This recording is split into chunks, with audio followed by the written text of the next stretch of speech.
from Atlanta International Raceway in Hampton, Georgia.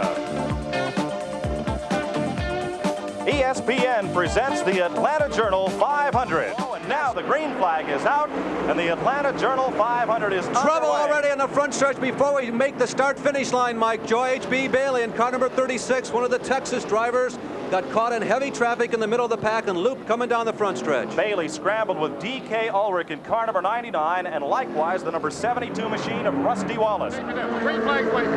We're back under green, single file the first 7 spots. Ricky Rudd moves up from the 8th position as they shuffle off to turn number 1.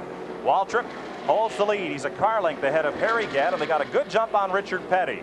Petty 4 car lengths back as they work the draft in the back straightaway. Neil Bonnett locked onto Petty's bumper. Rudd and Allison, meanwhile, contest about the 7th position. Here comes Gant. On the bottom of the racetrack, that's not the quick way by. As he shuffles back into the draft, Neil Bonnett has picked up the 3rd spot, having moved underneath Richard Petty and his Wood brothers, Warner Hodgson Ford. Waltrip in a Buick. Likewise, Harry Gant as they go back to turn number 1, completing the 5th lap.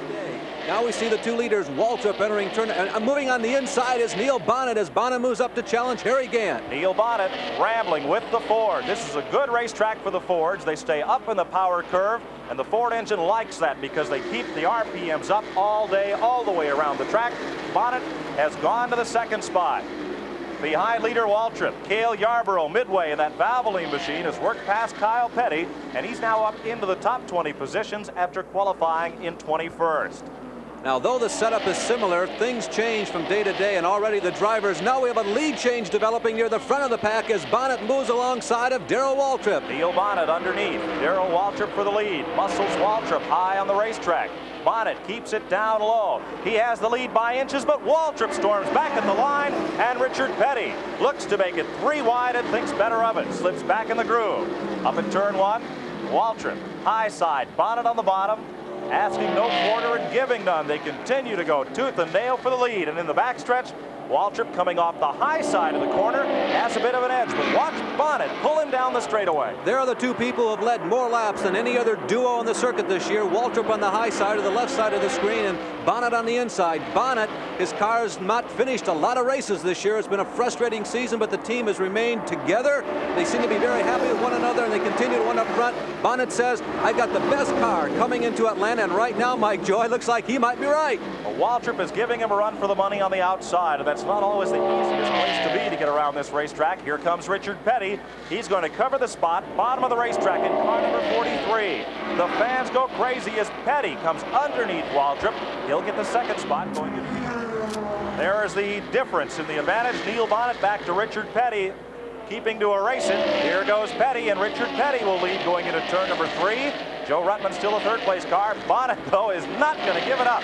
He stays on the high side. He's got a longer way to go around that corner than Petty, being on the outside, but being up high, Bonnett's engine will turn at a higher RPM off the corner, and look at the rocket effect for Bonnett coming down the straightaway. That helps him. Now, Joe Ruttman is drafting off Petty at the bottom of the racetrack. That will not help Neil Bonnett. As Ruttman looks for a groove, Harry Gant has come into the picture to make it a 4-car battle. And off the corner, onto the backstretch, Bonnett again shows the horsepower in the Wood Brothers Ford Thunderbird. Into the corner, Petty dives to the low side, Bonnett scoots away. Mike, I think we really are getting an exhibition of the muscle in that Wood Brothers Ford. Bonnett has had everything going against him the last 3 or 4 laps. He's been on the high side of the racetrack, the longer way around. The last time down the front stretch, there was a 3-car draft hooked up on the inside of Bonnett. Usually that's enough, and boy, are they running close. That was the mold they had in mind, I think, when they made dimes. But so often in the last 5 or 6 laps, Bonnett looked like he was about ready to go behind Petty, but he trumps on the accelerator coming out of turns 2 and 4 and just blows Richard away. The fans have not sat down since we went back under the green flag. Neil Bonnett has led 9 of the 17 laps. He's about to lead his 10th one. Here comes Petty battling back, and you're watching why NASCAR Winston Cup racing is the most competitive auto racing in the world. You couldn't slide a piece of paper between those 2 cars as they come off the corner. Back to turn one, and this battle for the lead rages on. When cars draft single file, they can pull away, but these cars running side by side are slower than one car or two cars single file. That has allowed the Pontiac of Harry Gant, the Buick of Joe Ruttman, and Darrell Waltrip to climb right back up into the battle for that lead. Here's Ruttman, the third place car at turn number 3, just coming into view. He'll draft under Petty. That'll give Richard just a little bit of boost. Petty in 43, the red and blue STP Buick. Bonnett, the white, red, gold numeral number 21 of the Wood brothers, and Joe Ruttman right behind them in the third spot. 22, Richard Petty leads the Atlanta Journal 500. Neil Bonnett is right on his bumper. Joe Ruttman is third. Fourth is Harry Gant. In fifth is Darrell Waltrip. Sixth, the modified sportsman ace, Jeff Bodine. In the seventh position is Bobby Allison. Riding eighth is Ricky Rudd. In ninth is Dale Earnhardt.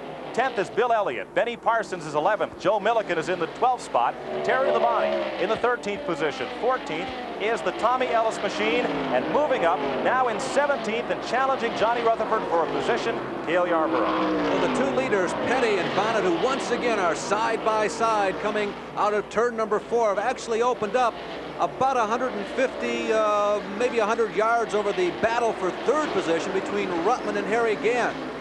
On pit road, Ron Bouchard, the rookie challenger, has taken his car to the garage area. They blew their good engine in practice and have now just coasted out of this race. Bouchard battling Morgan Shepherd for the rookie point battle appears to be out of today's race. Neil Bonnett battles with Richard Petty. What a competitive race this has been since the drop of the green flag. 24 laps have been completed, 36 of the 500 miles that will make up the Atlanta Journal 500. We are under the second caution of the day. On lap 37, Ricky Rudd, the Gatorade machine, going into turn number 1, appeared to lose an engine and hit the wall. Rudd keeps the wheels steered to the right to keep his car out of the way of onrushing traffic and high against the concrete retaining wall. Benny Parsons had nowhere to go and also ended up in the wall behind Ricky Rudd on the start. Mike, not only a Charger, but he's a guy who's been practicing with the front runners on the last 2 days, Friday and Saturday. Marcus has been practicing with Bonnett, Petty, Gant, and Waltrip, so I expect him to hang tough at least for the next few laps here. Bonnett a foot away from being 1 lap down, and now he is again lapped. Rather, Bonnett laps the Dave Marcus automobile. So Marcus in 71, a lap down. He's not giving it up yet. But Bonnett pulls around him on the high side at turn number 3. Second place, Richard Petty to the right side of your screen in the blue car with the yellow chevrons. That is Joe Ruttman, a little loose off the corner. The third, no, make that the second place car as he takes Petty on the outside. Ruttman moves up to second. Here Petty wants the lead at turn number 2. Richard Petty takes his Buick underneath the Ford of Neil Bonnett, edges past him in the back straightaway, and for the second time today, Petty up front. But there's a lap car dead ahead. Are you sure, Mike? Steve Bonnett keeps Petty pinned low. Petty just edges Bonnett up in the groove and takes away that spot. Rim riding, way up high on the racetrack, higher than Bonnett wants to be, and he surrenders the lead at the stripe. It's Petty by a car length. I'll tell you, there was some real hard-nosed race driving going on there. Bonnett did his very best to actually put Richard Petty behind the 8 ball, so to speak, and Petty would have nothing of it, and he moved right up in Neil. And for a moment there, it's kind of a battle of guts, Mike Joy. Who's going to give first? And I have to say that Richard Petty may have outbraved Neil Bonnett, at least on that lap. Ballou in a Buick. Oh, and there's trouble right there. Ballou got loose. Sideways is Tommy Ellis. Ballou cracks the wall. And the self-cleaning banks at Atlanta, 24 degrees high, allow both those cars to roll to the bottom of the racetrack without further incident. One bobble, one moment's hesitation or slip up can send a car sliding and slamming into the wall, as just happened to Gary Ballou. Well, Mike, Kyle Petty, the leader. Neil Bonnett in 21 is second. Third is Joe Ruttman. Fourth is surprising rookie run for Tim Richmond. And fifth, Bobby Allison, the Winston Cup point standing runner-up. Now, Darrell Waltrip on that caution flag was ahead of Gant, and he is back on the lead lap and racing for the lead. Mike, as a matter of fact, we have 15 cars on the lead lap, 203 laps into this race. There is the battle for the number 1 spot. Bonnett goes to the inside of Kyle Petty. They lead as Mike. Trouble on one of the Petty cars. Richard Petty has slowed out of turn number 2. He's moving very slowly down the back straightaway, and the sport's all-time leading winner is slowed, and so has Joe Ruttman. In car number 2, the California driver that had run in second spot up to this caution flag. Both of those cars are making their way to pit road at very reduced speed.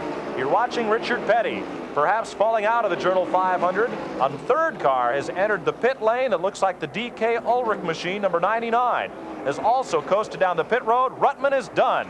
The number 2 car makes that hard left turn to the garage area. Here comes Petty at the top of your stream. Ulrich is in. He's out of the race. Attrition all of a sudden strikes like lightning, and Petty also pulling behind pit wall. Richmond in a spin in turn 3 and 4. Tim Richmond down in the bottom of the racetrack. Well, Richmond had that strong super drive. He's trying to get back onto the lane, and he just misses the end of the pit wall. But Tim Richmond will drop out of the top 10 spots. The leader on pit road, along with Bobby Allison just shooting past, and Kyle Petty. And you're watching the world's fastest service station crew, the Wood brothers, giving Bonnett just fuel only. Right now, we're back under green, and Labate steps away from the field to open up a 4-car length advantage down at turn number 1. Labate out front. Ridley is second. Joe Milliken, the third-place car. Buddy Baker, recovering from a spin earlier in this race, is the fourth-place machine, and Dale Earnhardt unofficially in the 5th position ahead of 6th place Neil Bonnett and 7th place Cale Yarborough. Look at the battle for second. On the left, Neil Bonnett, and on the right, Cale Yarborough. Bonnett just muscled his way underneath Cale in the first turn, got underneath to take away the groove and the second spot. Bonnett has led more than half the laps in this race thus far. 9 different leaders in the Journal 500, and Bonnett wants the lead back. He's got it. Labate just lets him go by at turn number 3. Wasn't too much he could do about it. Neil had the low groove, and his car was handling there. Labate's was not, at least not at the same speed. Bonnett, Labate, Yarborough, the front 3 across the start-finish line. Here comes Gant, and Bonnett will head for the pits. Harry Gant assumes the lead. This will be a scheduled pit stop as Neil Bonnett has slowed in turn number 3 and will come around to pit road. Ned Jarrett on his way to the Bonnett pits as the Wood brothers, the world's fastest pit crew, get to show their stuff right now. Leonard Wood about to make the change. Here comes Bonnett down the pit road. The pit board is up to show him where to stop. Delano Wood goes out over the wall to the right side, jacks up the car. Leonard Wood changes the right front tire as the rest of his team of brothers, sons, and cousins from Patrick County, Virginia. The first of the 11-gallon dump cans is tossed over. The second going in. There's Cale Yarborough, who expects to get back out on that racetrack. Ned Jarrett's on the scene. Another scheduled pit stop, which should be his last one. They changed the right side tires. One of the crew members is making a chassis adjustment in that right rear window. They did those, change the tires, filled it up with gas, made a chassis adjustment in 14 and 2/10 seconds. And here comes Harry Gant. The leader is on pit road. Harry Gant. At Martinsville, Virginia in September, Gant made his last pit stop with 30 laps to go. Coming off pit road, he got a flat tire, and that race was taken away from him. Darrell Waltrip won it, but until that point, Gant had it in his hip pocket. Travis Carter and the crew over the wall, changing right side tires. A full tank of gas for Harry Gant. He'll be back underway. Mike, and back out on the racetrack as Gant's getting ready to drag strip out. Cale Yarborough got back on the racetrack about 300 or 400 yards ahead of Neil Bonnett. So Yarborough leads this race as Gant exits the pits. Yarborough goes by, and Yarborough takes the lead. Now we'll see where the difference in pit stops shows up on the racetrack. Here comes Bonnett in turn 1. Harry Gant is trying to get up to speed. Gant's pit stop almost as quick as Bonnett's. Bonnett laps by Tommy Gale, and Gant is up to racing speed. It will pin Bonnett in 3rd position. They're going to get Tim Richmond. Cale Yarborough works underneath Tim Richmond, trying to put the rookie contender 1 lap down. Harry Gant has wisely backed away from that battle just a bit. He'll let Yarborough open up the hole and then try to follow him through. And Cale has put Tim Richmond a lap down. Let's go to the pits and Ned Jarrett. About the fact that the Fords don't get quite as good a gas mileage. Trouble, Ned, up in turn 2. I'm standing by with Leonard Wood, who is the next one. Okay, you got trouble. Richmond has spun at turn 2, trying to stay on the lead lap. Tim Richmond has spun directly in front of Cale Yarborough. And green flag is on, and it is Gant to lead the charge of the Winston Cup Brigade down to turn number 1. Harry Gant with Neil Bonnett and Cale Yarborough off into turn number 1. The green flag back out at Atlanta International Raceway. 287 laps complete. Harry Gant took the restart in the lead. Neil Bonnett changed tires on his pit stop. They put on what they felt was their best set of tires, and it's working. Bonnett has closed right on the back bumper of Gant. As they come around this time by, it will be 40 laps 60 miles to go here at Atlanta in what has been a thrilling afternoon, and Bonnett is about to cause the fans to stay on their feet yet another time. He works the low side. Gant has the high side and holds him off this time. And Harry Gant retains the lead, a position from which he started this race, but a position he has been unable to finish in 2 years of Grand National competition. Well, 40 laps to go. You see Bonnett once again jousting, this time on the inside of Gant. It takes a little more than a half a minute to go around this 1.522 mile racetrack. What that means is we got 20 minutes of war to go, and it's going to be a great race. The final 20 minutes or the final 40 laps. Harry Gant, all those second place finishes. There are people from coast to coast, including Hollywood, California, looking for this guy to win one. And blown engine, it's Gant. It is Harry Gant. He will not win his first Winston Cup race today. It has gone up in smoke. Just 72 miles from the finish. What a heartbreaker. There is Gant making the hardest corner in racing. The sharp left turn back to the garage. At the head of the parade, make that Cale Yarborough in car number 27, the defending champion of this race. Shows the muscle of the MC Anderson Valvoline Buick. He's out front. Bonnett says, not for long, you're not, and tries to catch him. Cale slams the door in his face in turn one. Bonnett feinted to the outside. Cale Yarborough drifted up high, and Bonnett was right there on the bottom of the racetrack in car number 21 to contest the lead out of turn number 4.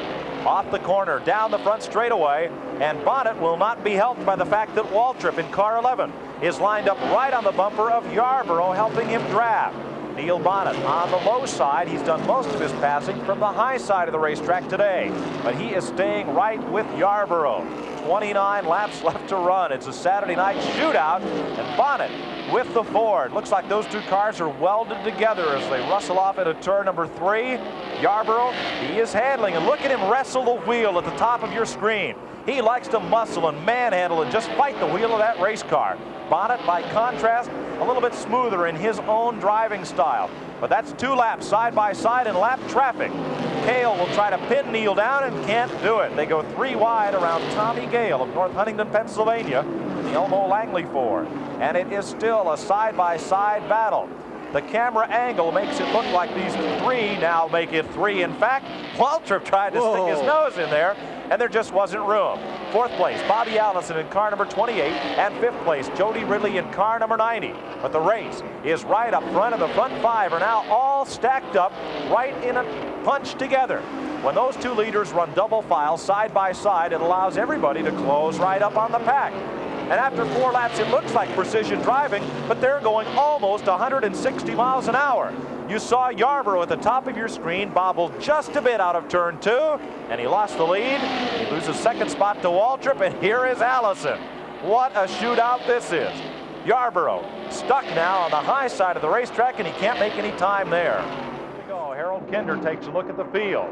Still holding a couple of finger sign to the rest of the field. Here come the leaders. Off of turn number 4, and Harold Kinder gives them a look and gives them 2 to go. Into turn number 1, here goes Waltrip. Waltrip into the corner, didn't get it this time. Waltrip dropped down low. He took a look on the inside. Now he's watching how Bonnett responded. Bonnett moved up about a half a lane, and Waltrip back to the inside again, Mike Joy. On the backstretch, it will be the white flag this time by a lap and a half, 2.2 miles to the checkered flag, and Waltrip gets the lead. Darrell Waltrip, looking for his 5th consecutive victory, now owns the low groove on the racetrack as they come off the corner. Waltrip made his move, but was it a lap too soon? The question is, did Bonnett let him go by, or did Waltrip beat him into the corner? Bonnett may still have something up his sleeve. Neil Bonnett into turn 1 retakes the lead. The Ford is back out in front, and Bonnett from Hueytown, Alabama, looks to win his 3rd race of the season. There's time, though, for one more exchange at the south end of the speedway. Waltrip did it a lap ago. He's got one more shot. They lap by John Anderson, a blur at the bottom of your screen at 160 miles an hour. Here comes Yarborough. Yarborough, bottom of the racetrack. He's got Waltrip, and that will let Bonnett slip away. It'll be Bonnett out of turn 4 all the way to the checkered flag. Waltrip is second by inches over Cale Yarborough. And the Ford of the Wood brothers of Patrick County, Virginia, comes to victory lane. And Ned, I'm sitting here with a flat on the right rear. About the last 4 laps, it started going down. We'd worked too hard all day long to lose the race. I figured we'd win it on the rim. What were your thoughts when Darrell Waltrip went by you on the backstretch as you were coming around to get the white flag? Well, I knew Darrell had been trying me right there, and I would have liked to swap positions with him, Ned. I'd have liked to have been second, but I was either going to be first or third with Cale back there. So I had to just, when Darrell went by, I had to just get it right back. I couldn't wait. I'll tell you, that was two pretty tough characters out there to be running for a win. Well, I tell you what we were dealing with there wasn't going to be somebody slipping and making mistakes. Whoever won that was going to have to earn it.